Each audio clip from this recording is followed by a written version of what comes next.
Mabalak din ba kayong umakyat ng Baguio City dahil sa sobrang init ngayon? Tara, let's!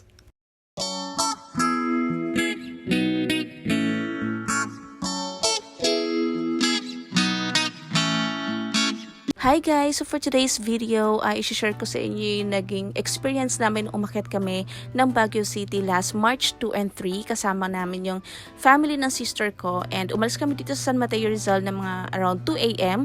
and dumating kami dyan sa may Lion's Head ng around 5:30 a.m. And wala naman naging masyadong ganap doon guys, picture-picture lang.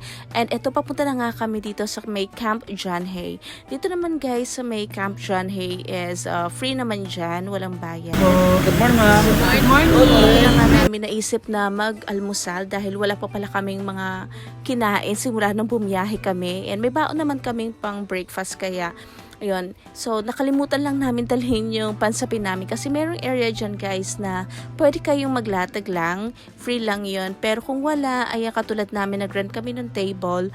Parang 300 pesos yun for 3 hours. So, kahit hindi nyo maubos yung 3 hours, 300 pesos pa rin siya. And banda dun guys sa may dulo, merong playground. Free lang din yan.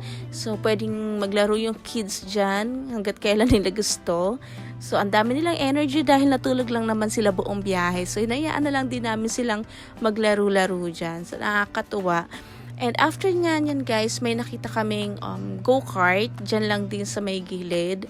Yung go-kart guys is 150 pesos ang isa. So, dalawa yung kinuha namin ng sister ko. Tapos, kahit ilan na pwedeng gumamit doon, lahat na kayo, magsalit-salit na kayo. For 30 minutes yan. So, nakakatuwa dahil bata, matanda, nag-enjoy dyan sa go-kart na yan. And nagpasalit-salit lang kami. So, parang ang tagal din naman noon, 30 minutes. Ayan, so, niyayabangan pa nga ako ng sister ko dyan. Kaya tawa kami ng tawa dyan dahil niyayabangan niya ako na siya nga doon may karga pang bata pero mas nauna pa siya umusad sa akin. So ayan, naglakad-lakad kami dyan sa may Session Road, ang daming food stalls. So hindi lang food meron dyan, meron din silang mga souvenirs. And habang naglalakad nga kami dyan, naisip namin pumunta dito sa may Bornholm Park. So, eto, bumili rin pala ako ng bibe dahil uso-uso yan. Ayaw nga suotin ni Vin, pero pinilit ko. So, eto, nag-try kami dito sa may pontoon boat. Yan, ang nakuha namin yan for 700 pesos. Tapos, good for 9 packs. Tapos, 40 minutes yan na boat ride. So, nakakatuwa dyan guys kasi meron silang mga life vest na parang lahat ng sizes meron sila. So, kahit sa pinakamaliit na bata yata meron sila. So, nakakatuwa. And malinis yung mga life vest nila dyan. So, ayan, nag-chill-chill lang kami dyan. Yung mga pagod na nakuha namin dun sa Camp John Hay, pinahinga namin dyan. So, yan si Daddy ang nagsasagwan. And nagkakwentuhan na nga tungkol dun sa susunod namin pupuntahan. So, ayun nga guys, nandito kami ngayon sa part pa rin to ng Bornholm Park. So, dito yung mga bike park nila. So, ayang sidecar, yung tawag niyan sa amin, parang 200 pesos yata or 150. And then, itong mountain bike yata is 100 pesos. Tapos, itong go-kart na good for 4 is 250 pesos. So, good for 1 hour yun guys. So, talagang sobrang nag-enjoy lahat. And after nun, mga nagutom, pero sabi nga namin magla-lunch din naman na kami after nito.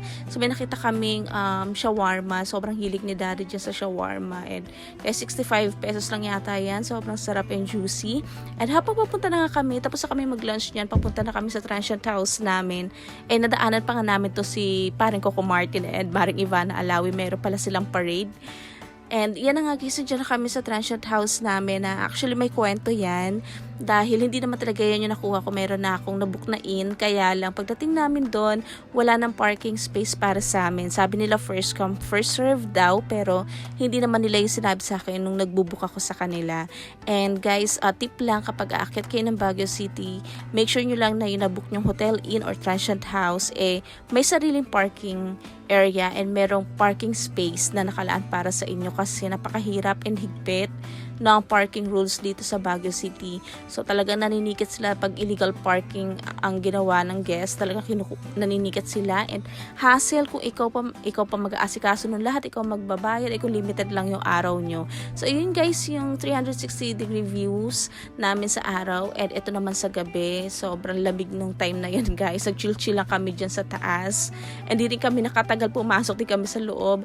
And pagkatapos nga magpahinga ng konti, bumaba na kami dito sa may Session Road. And dito nga guys, sa tapat ng Burnham Park, na dito ang kanilang night market na super gustong namin pinupuntahan kapag nasa Baguio City kami. Talagang suki kami dyan. Ang daming mura. And yan, after yung kinabukasan, dito kami sa may Color House Village. Wala akong video. Hindi ako nakakuha ng video, so more on pictures lang kami. And after nun, nag-Mirador Hills kami. So dito guys is 100 pesos magpa-picture. Tapos, ang haba ng pila nung time na pumunta kami, mga 9 AM yan. So, sabi nga namin, dapat pala mas maaga.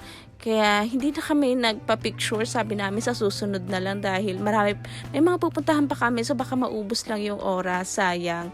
Kaya, guys, tip lang kapag magpapa-picture kayo just sa may Mirador Hills, medyo agahan nyo talaga. And magpa-register kayo agad. So, after na nag-Igorot Stone Kingdom kami, isa to sa mga bagong attraction dito sa Baguio City. So, yung entrance fee dito ng bata is parang below 100 lang. Sa adult naman is parang mga 130 pesos. Hindi ko sure, nakalimutan ko na. And ayan guys, ang ganda ng view dyan. And more on lakad lang din. So, nakakatuwa. Ayan yung mga kababayan natin. Igorot. Minsan nakakatuwa lang din talaga manood ng mga ganitong klase ng performance. So, nakakabilib kung paano nila talagang naitayo itong Igorot Stone Kingdom. And after nyan, pumunta na nga kami dito sa Strawberry Farm. So, isa to sa mga nilulook forward ni Vinda. Sobrang hilig niya sa strawberry flavor. So, ayan ay unang pitas niya. And guys, 700 pesos yung 1 kilo. So, pag lumagpas kayo, babayaran nyo pa rin yun. Kasi wala namang iba ng kakain. Kaya kung gusto niyo talagang 1 kilo lang, maya-maya i-check nyo kung naka 1 kilo na ba kayo. Pwede naman yun. So sa labas niyan may mga nagbebenta ng mga pasalubong, souvenirs. And after niyan guys, pumunta kami dito sa The Mansion. So wala namang masyadong ganap dyan. Nag-picture-picture lang kami. Free lang din dyan guys. And after niyan, sa tapat niyan mismo, andyan naman ang Ride Park na free lang din. So dyan pala guys sa Ride Park, sa bandang dulo doon sa likod, mayroon pang mga attractions doon, pero hindi na kami pumunta. And dyan guys, dapat may water fountain. Kaya lang nung time na pumunta kami is hindi siya gumagana. So sabi namin, next time na lang sana mayroon na. And after nyan guys, dito na kami sa aming last stop, dito sa may Diplomat Hotel. So, dito guys sa Diplomat Hotel, parang yung parking lang yata is 30 pesos. Tapos wala na kayong ibang babayaran. So, wala namang masyadong ganap. Picture-picture lang. And nag-ikot-ikot lang dyan. So, yun lang guys for today's video. Thank you for watching. Bye!